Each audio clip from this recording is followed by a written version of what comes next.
Seedless నిమ్మ మేము 14 inches పాట్లో వేసామండి. చూసారా, కింద కొమ్మ నుంచి పై కొమ్మ దాకా పళ్ళు మొత్తం చాలా ఉన్నాయండి. పూత కూడా వచ్చేస్తుంది. ఇప్పుడు ఈ వచ్చిన పూత నిలబడాలి అంటే ఈ పళ్ళు అన్నీ మనం హార్వెస్ట్ చేసేయాలండి. ఈ టెర్రస్ గార్డెన్ మీద అడుగుపెట్టిన వెంటనే చక్కగా వెల్కమ్ చెప్తూ ఉంటుందండి ఈ సీడ్లెస్ నిమ్మ. ఇక హార్వెస్ట్ చేసేద్దామండి. ఇవి తొక్కతో సహా తినేయచ్చండి పళ్ళు. చాలా స్వీట్గాను, అంటే మరీ తీపి కాదు కానీ కొంచెం తీపి పులుపు వగరు కలిపిన టేస్ట్ అనమాట. హెల్త్ పర్పస్గా కూడా ఇది చాలా మంచి ఆరోగ్యకరమైన పండుటండి.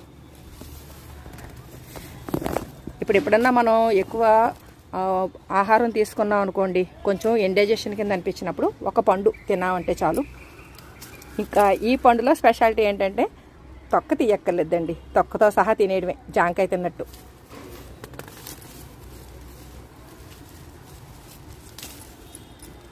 చిన్నపిల్లలు చాలా ఇష్టంగా తింటారండి. మా ఇంటికి ఎవరు వచ్చినా సరే ఈ టెర్రస్ గార్డెన్ చూడటానికి వచ్చినప్పుడు మేము ఈ పళ్ళు కట్ చేసి ఇస్తాం అనమాట. వాళ్ళైతే చాలా హ్యాపీ ఫీల్ అవుతారు. భలే ఉన్నాయండి, ఎప్పుడూ చూడలేదు, ఎప్పుడు తినలేదు అంటారు. కొంచెం రంగు వచ్చిన కాయలు కూడా కోసేస్తున్నానండి, ఎందుకంటే ఇంకా చెట్టుకి పూత వస్తుంది, కొత్త చిగుళ్ళు వస్తున్నాయి. ఇవన్నీ నిలబడాలి అంటే మనం కొంచెం బరువు తగ్గించేయాలండి మొక్కకి. చూడండి, ఈ చామంతి మొక్కలు కలిసిపోయి ఈ చామంతి పూలతో పోటీ పడుతూ రంగులు భలే ఉంది కదండి కాంబినేషను, గ్రీను ఆరెంజ్.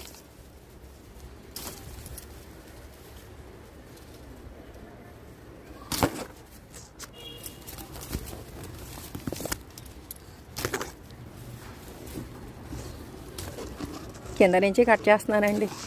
ఒక ఐడియా ఉంటుంది కదా, అని ఎక్కడ కట్ చేస్తున్నానో కూడా నాకే తెలియట్లేదు. అన్ని పళ్ళు ఉన్నాయి. అవ్వడానికి 14 అంగుళాల కుండీయే. ఏంటంటే కొంచెం లిక్విడ్ ఫెర్టిలైజర్సు, కంపోస్టు అది ఇస్తూ ఉంటామండి. చూసారా ఎంత పెద్దగా ఉందో కాయ.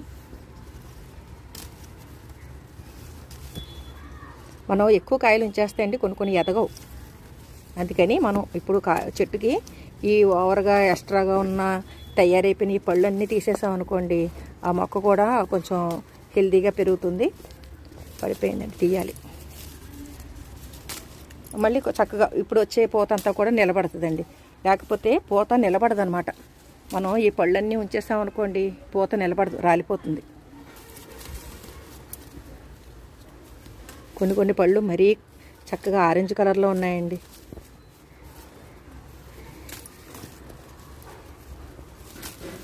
ఈ 1-2 కాయలు వదిలేస్తున్నాను.